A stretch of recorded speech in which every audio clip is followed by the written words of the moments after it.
It's time now for County-Wide, a presentation of Yavapai Broadcasting News.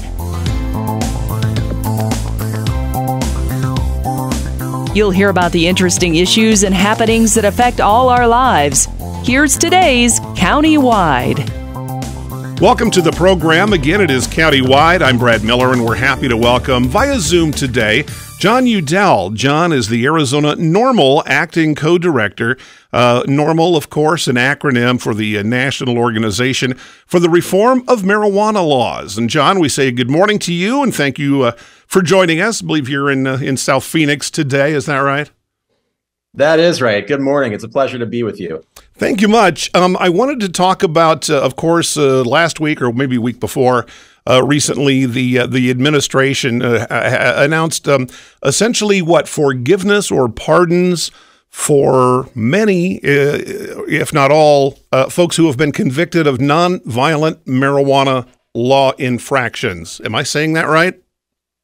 Yeah, that's correct. So effectively, President Biden announced that he would be issuing pardons to people who have been convicted under federal law of quote unquote simple possession. What that exactly means is a little bit up for discussion at this point. There's some uncertainty around that, but yeah, that's effectively right. So if you have been convicted of simple possession under federal law, there will be an opportunity for you to submit an application for a pardon to the White House.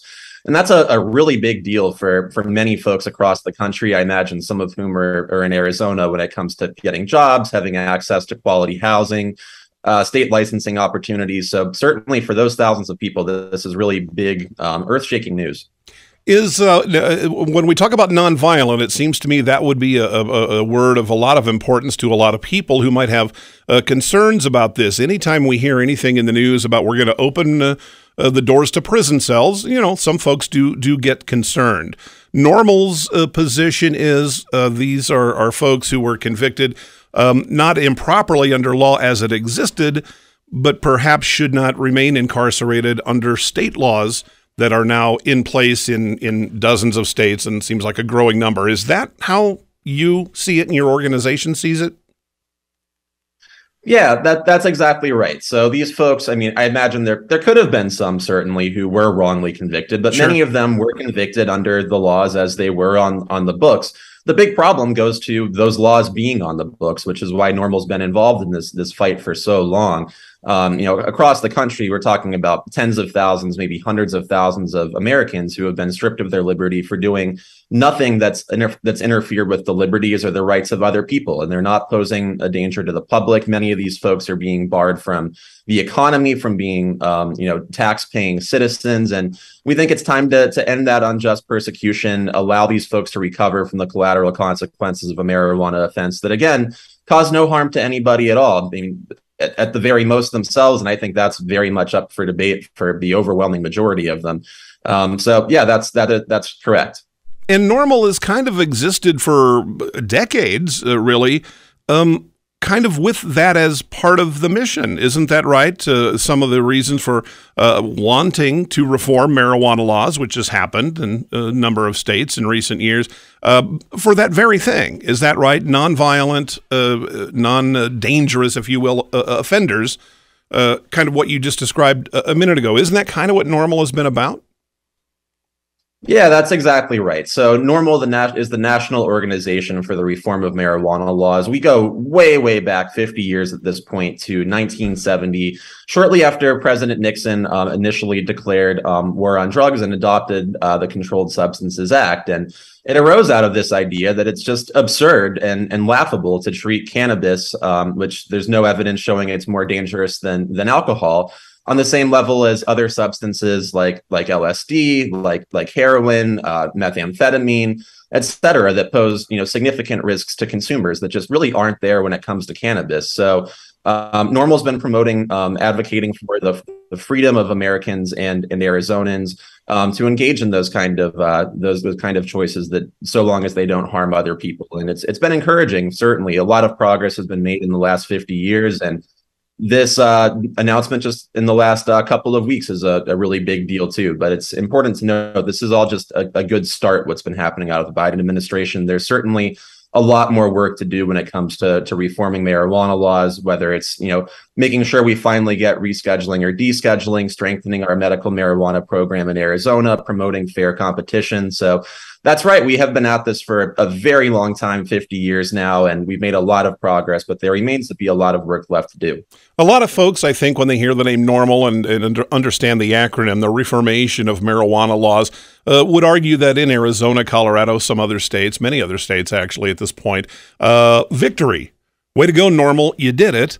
Legalization medically and then recreationally has been approved by voters here in Arizona. And I know NORML has been part of many years of campaigning in favor of many of those kinds of things. But what kind of work continues? Surely what we're talking about today, is there still a push nationally by NORML and like-minded organizations for a federal marijuana reformation, law? Certainly. There remains to be a lot of work done in Washington, D.C. There's still a lot of work to do here in Arizona, too. Talking about Washington, D.C., I think the number one goal is making sure we get some real federal decriminalization act passed, whether that's the MORE Act, which has passed the House of Representatives twice, or the Cannabis Administration and Opportunity Act. It's in the Senate, another rival piece of legislation sponsored by Republican Nancy Mace that would also engage in federal decriminalization. So yes, there's a lot of work left to be done. There's still, tens of thousands, probably hundreds of thousands of people that are still sitting in jails right now across the United States for marijuana possession. And certainly for those folks and many others, there's a lot of real work to do. Talking about on the decriminalization front. In Arizona, we still have a pretty stringent cap in place when it comes to our business licenses for the cannabis industry. There can only be one for every 10 pharmacies in the entire state. That's for both medical marijuana. It's also for adult use. And as a result of that, we've only got about 180 licensed businesses in Arizona. That's about 10% of what you've got in Colorado. And as a result, our pricing is, not what you might see in places like Colorado. When I travel abroad, travel to Colorado and shop for cannabis, it's oftentimes $30 for a quarter of an ounce. When I shop in Arizona, price tags are often around $60 for an eighth of an ounce. So twice the price for half the amount of product. So when it comes to strengthening our medical program, when it comes to promoting fair competition to benefit patients, consumers, and entrepreneurs, Arizona NORML, the state chapter, has its hands full, just like our colleagues do in Washington, D.C. when it comes for pushing for federal legalization. Okay.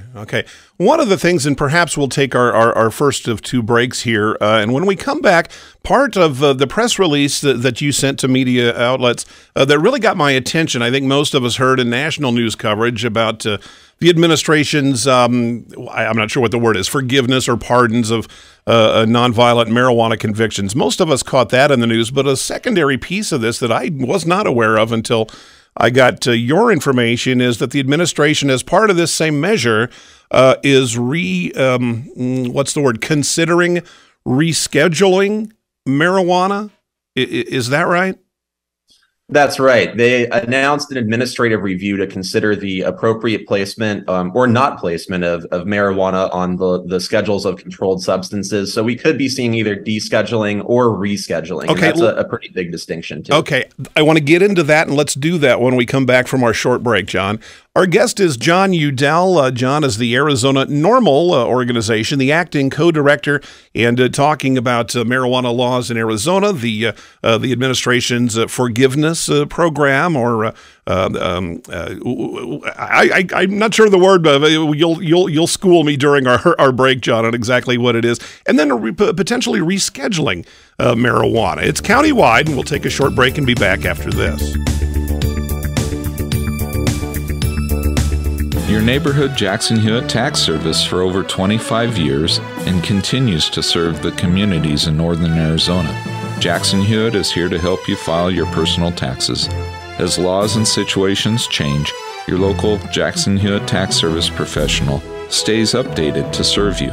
Drop off or make an in-person appointment. In Flagstaff, call 213-8626. That's 213-8626. That's 213-8626. The award-winning experts at Verde Solaire Services offer the trusted Carrier products that help you customize a solution to fit your budget. Verde Solaire is a family-owned business serving the Verde Valley for 38 years with the Carrier products you can rely on. Carrier AC systems are trusted to bring energy-efficient, quiet, consistent comfort. Call 928-567-5315 for a free assessment of your AC and air quality needs. Verde Solaire Services, online at verdesolaire.com, a factory-authorized Carrier dealer. Don't let concerns about today's events derail your long-term financial strategy. Hi, I'm Edward Jones Financial Advisor, Matthias Sandoval, and I'm here to help. We can work together to understand the impact of these events and make sure your goals are top of mind. While you can't control the market volatility, we'll focus on what you can control. We can connect in several virtual ways. Start by giving me a call at 634-1044. Edward Jones, making sense of investing. Member SIPC.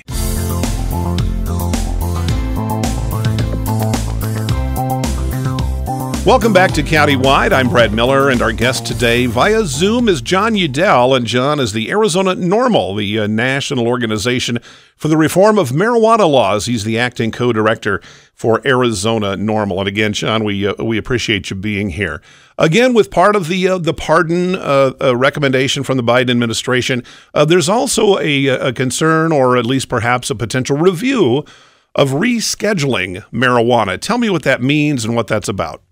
Yeah, so this is a really big deal, and it hasn't been talked about as much in the news. But one of the pieces of this executive action that happened with Biden is that, in addition to announcing the pardon of people for "quote unquote" simple possession, he also directed an administrative review of the appropriate placement of marijuana or not placement of marijuana on the "quote unquote" schedules on our Controlled Substances Act. So basically, these schedules are different categories of controlled substances that depend on a substance's, number one, potential for abuse, and number two, whether there's any accepted medical use for it. So going back to when the Controlled Substances Act was passed in 1970, ever since then, marijuana has been listed on Schedule 1. That's the schedule that's reserved for substances with a high potential for abuse, number one, and no accepted medical purpose. Now, what Biden is announcing is for the Attorney General to consider whether that is still an appropriate placement of cannabis, whether it should be moved to a different schedule, perhaps for substances with a lesser potential for abuse, and I think most importantly, an accepted medical purpose, which has really come pretty clear over the last intervening decades. And it's been really one of the, I think, just most laughable aspects of the war on drugs that's been waged against consumers for the past 50 years is that cannabis has been treated like LSD, like other very serious substances that pose these potential for risk. And I mean, we live in a world now, right, where there's practically 2/3 in the United States have already legalized medical marijuana, but here's the federal government saying there's no accepted medical purpose for it. And also, despite, the fact that every single week, it seems, there's new studies coming out showing about the benefits of cannabis for epilepsy, for patients that are dealing with chemotherapy, for certain autoimmune conditions like Crohn's disease, which I have myself. That's how I got my medical marijuana card. So clearly, something needs to be done here. NORML and most other drug policy advocacy groups have been arguing for descheduling. Either descheduling or rescheduling, though, really could make a very monumental difference for the way cannabis is treated here in the United States of America, and really for how our legal program in Arizona functions when it comes to things like banking access, when it comes to things like interstate commerce, abilities to get loans from the SBA. Right now, if you're a cannabis business operating in Arizona, you really have very limited access to the banking system. And again, that boils down to the fact that in the eyes of the federal government, all the people that have cannabis licenses out here, it doesn't matter. They are drug traffickers. And if banks accept their money, they could be, at least potentially, if the government decided to enforce this, could be convicted for money laundering. Right. So as a result of that, and this is most important, I think, for small businesses, for entrepreneurs, especially, I think of our social equity program here in Arizona. One of my clients is a young African-American woman who got one of these licenses. She's not from a position of privilege and is really clawing to try to get her business open. And it's compounded by the fact that, if you're in a more typical line of business and you're starting up, you can go to a bank and you can get a loan. You could go to the Small Business Administration of the federal government and get a loan. All those options are really closed to entrepreneurs in the cannabis industry. So certainly if the government were to deschedule, it would take away the risk of money laundering, potentially open up our banking system to really treat the cannabis industry just like any other lawful industry that's operating in Arizona. And I, for one, think that's long past due. And with that, we'll take a short break, and we're back with Countywide right after this. Life changes, then it changes again. Predicting the unexpected in life is impossible. That's why it's called unexpected. So when it comes to financial goals, our philosophy is don't predict, prepare. Hi, I'm Edward Jones financial advisor Matthias Sandoval. A job loss, change in health, or a loss of a loved one can have a big impact on your family's financial security. Let's work together to help make sure you're equipped for life's unexpected events. Call our office to schedule a face-to-face appointment. Edward Jones, making sense of investing. Member SIPC. Verde Solar, your hometown heating, air conditioning, and plumbing company in the Verde Valley for 38 years, and your trusted North Central Arizona Goodman dealer. Goodman is a name you can trust, designed, engineered, and built in the USA. Verde Solar offers free in-home estimates on systems that are quiet and affordable. Verde Solar is locally owned since 1983 and available for all your heating, air conditioning, and plumbing needs. Call 928-567-5315. Visit them online at verdesolar.com. Better, cleaner, faster. Taxes, taxes, taxes. It's that time again. This is Lewis with Rice Accounting Jackson Hewitt Tax Service. We don't sell cars, we don't do hair or wait tables. We do taxes. At Jackson Hewitt Tax Service, we talk taxes and we prepare taxes. Open year-round for tax filings. Jackson Hewitt Tax Service, located throughout northern Arizona. For over 20 years, our local preparers have helped neighbors pay their fair share and no more. Jackson Hewitt Tax Service in the Tri-Cities at 772-7872. That's 772-7872. We come back to the program. I'm Brad Miller. It's Countywide. Our guest today, John Udell. John is the acting director for Arizona NORML, the National Organization for the Reform of Marijuana Laws. Do you think, and is NORML and other advocacy groups pushing for, I mean, I think about marijuana being placed as a Schedule I drug. We say 1970. Yes, that's a long time ago, but it's also an interesting period in our nation's history coming out of the 60s, frequently turbulent 60s, violent 60s, 1968 particularly. I got to wonder if there wasn't a heavy political or any political motivation in the powers that be in 1970 to place marijuana as a Schedule I drug. We didn't understand it, but we knew it was in the middle of a lot of some of the things that were happening in our country that were, still kind of cast a long shadow. Do you think that's possibly how we ended up where we are now and still are 52 years later? Oh, yeah. I mean, you don't have to take it from me. You can take it from John Ehrlichman, who was an assistant to President Nixon and pointed out their problems with the anti-war left and quote unquote black people. And I'm quoting Ehrlichman directly when he said, "We knew we couldn't make it illegal to be either against the war or black, but by getting the public to associate the hippies with marijuana and blacks with heroin, criminalizing both heavily, we could disrupt those communities." So certainly, I think it's beyond question there were political motivations, and that's, I think, what led to the head-scratching decision of placing cannabis in that Schedule I list of controlled substances. And is it still a political football? Do you think, I mean, we've come to a point where I don't think we've quite been before at the federal level. Do you think this will eventually kind of get through? I'm asking you to look into a crystal ball here.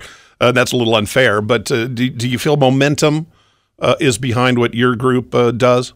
Yes, I certainly think there's momentum. I mean, look, cannabis reform is broadly popular. At this point, I believe more than 50% of Republicans in polls are showing their support for it.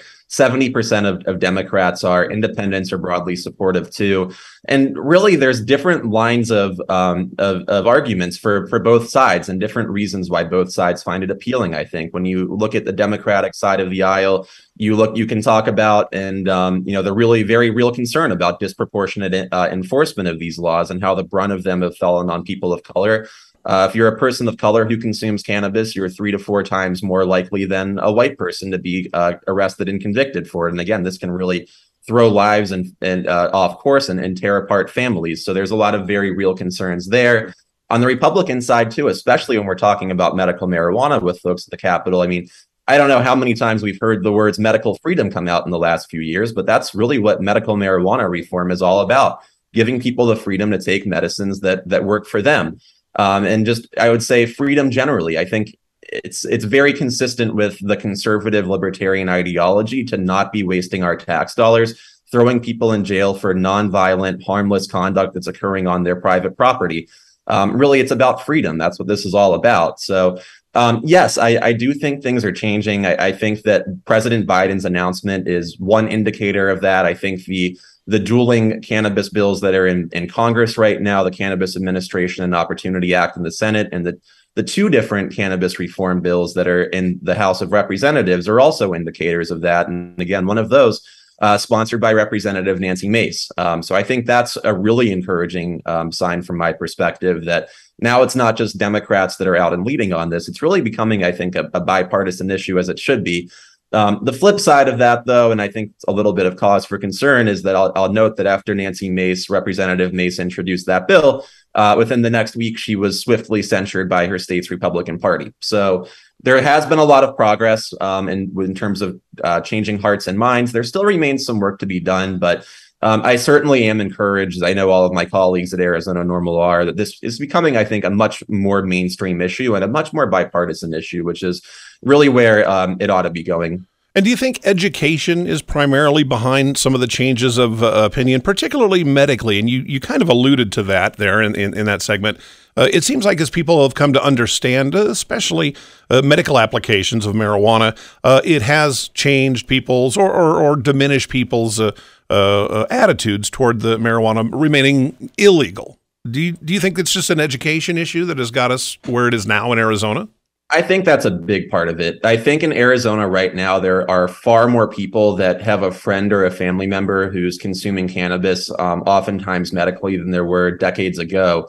And I think those kind of personal stories make a really big difference. I've had conversations with politicians who have close family members that have been struggling with, for example, chemotherapy and almost quit the chemotherapy because it was so hard. And they weren't, longtime cannabis consumers and never consumed before. But in that struggle with chemotherapy, they're like, I need anything else. I'm willing to give this a try. And they try it out and they see that it works very well for them. Maybe their significant other family member realizes like, oh, wow, you're not all that different. You're still competent, capable of functioning, not about to just drop out of society and go live in the woods or something. I think of the old Tim Leary tune on turn in, drop out kind of quote. Right. So I think that's a really big part of it. There's a lot more elderly Arizonans that are consuming for medical purposes. And again, the people they interact with, their friends and their family members are seeing that. And they're seeing that cannabis is not wrecking these people's lives, but to the contrary, it's really making them a lot better. And then I think that also runs into just the long running propaganda we've had about cannabis and how far fetched it's been and just how detached from reality. And they're like, something here is just not matching up. I've got this friend who seems to be doing just fine. And I've been being told in DARE classes for years that if I take one puff, my life is going to go down the tube. Maybe I've been lied to by the government for all these years and they were wrong about this. And if they were wrong about the consequences of medical legalization, maybe those same people are wrong about the consequences of adult use legalization and also wrong about the consequences of opening up our marketplace. So, yeah, I think education's a really big part of it, but not just the education in terms of like me being on the radio and regurgitating facts at people, but more of those lived experiences with close friends, family members, people they know. That's something I'll say, I went through personally, too. I know when I started consuming medical marijuana during law school, my mom was very concerned about cannabis consumption. But, then I went to a competition and I ranked at the top speaker there. And I told my mom, look, this is the heaviest period of consumption of my life right now. I was at a point where I had to wake up in the middle of the night to consume. Otherwise, I couldn't fall back asleep. So with those kind of experiences, then she's like, wow, you've been consuming more heavily now than any time ever, yet your greatest period of academic achievement, that doesn't make sense to me. Maybe I was, misinformed somewhere along the road. And I expect a lot of those conversations have played out in family rooms and at kitchen tables throughout the entire state. All right, John, I really appreciate it. Our guest today has been John Udell, Arizona NORML, the national organization for the reform of marijuana laws. Still a lot of work to be done, even with legalization medically and recreationally in Arizona and many other states, and the administration's recent announcement of pardons for marijuana, for many marijuana folks convicted of marijuana infractions in the past. John, I really appreciate it. We thank you very much. It's been a pleasure. Happy to be with you and your listeners. And if anyone ever wants to reach out, my email address is judell, that's JUDELL, at roselawgroup.com. I'd be more than happy to speak with you. Very good. It's countywide, and we'll see you next time.